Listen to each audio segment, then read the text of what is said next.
I mean, it's dominating the news, Mark. We've got to talk about it because it's everywhere at the moment. And my dad used to say this great thing: everybody laughs at a Rolls Royce that's broken down. It's just human nature. If on the motorway, on the side, there's a posh car, you've got to turn around and point at it. You do. Everybody does. Everybody smirks, doesn't it? Exactly. And comments on it. And I think that's kind of where Manchester United are at the moment. Yeah. The rest of football is going, ha-ha, because they dominated. And one of the most famous, if not the most famous name in world football. I would go as far as, you talked about this before because you had to kind of cover it in terms of documentary filmmaking and stuff. Yes.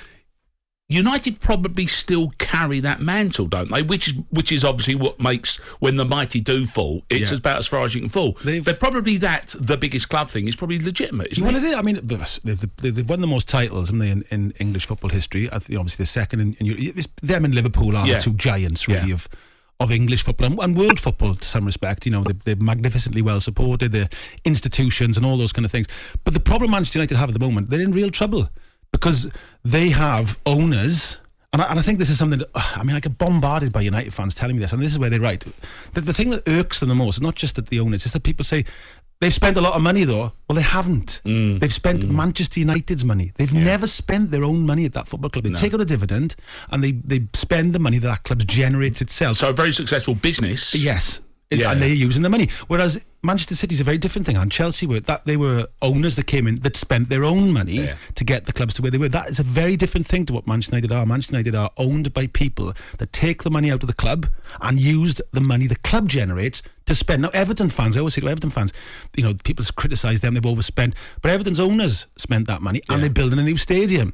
You do worry. I am kind of the Gary Neville school that you can get in great managers, and they've had great managers, Mark. Van Gaal, Mourinho, know, and the new fella now, they're good managers, but it's not going to change if the infrastructure behind the scenes isn't right. Well, it's becoming self-evident that even if you do put a good man in charge, that doesn't seem to be able to to rock the boat, to shake off the rust that is there, which is kind of amazing, really, isn't it? Because it sort of works everywhere else. Yeah, well, other clubs do get that boost from a new manager and perhaps two players, whereas United, there seems to be a rot. That's right, from top to bottom, which is so weird. That's the word. I mean, people are talking about the stadium.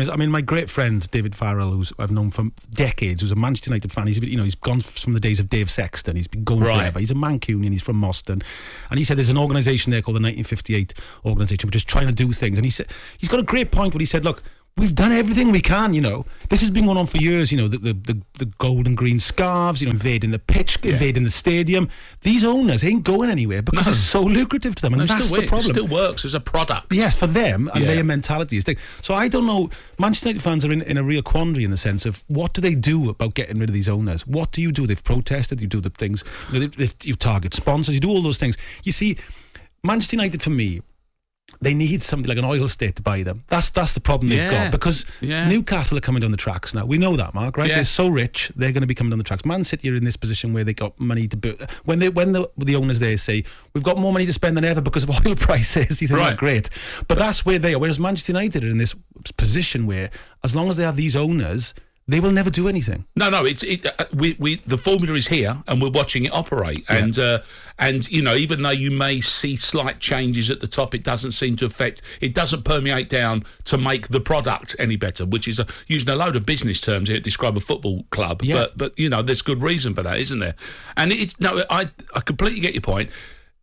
In answer to your question, Blackpool were very successful. Blackpool fans were very successful in boycotting their own ground and got their own. Liverpool fans drove out the previous American owners. Do you remember? Physically not paying money. Newcastle fans did a certain element of that as well. Yes, They did. But the answer to your question could be, it's too late now because it's going to be full up every game.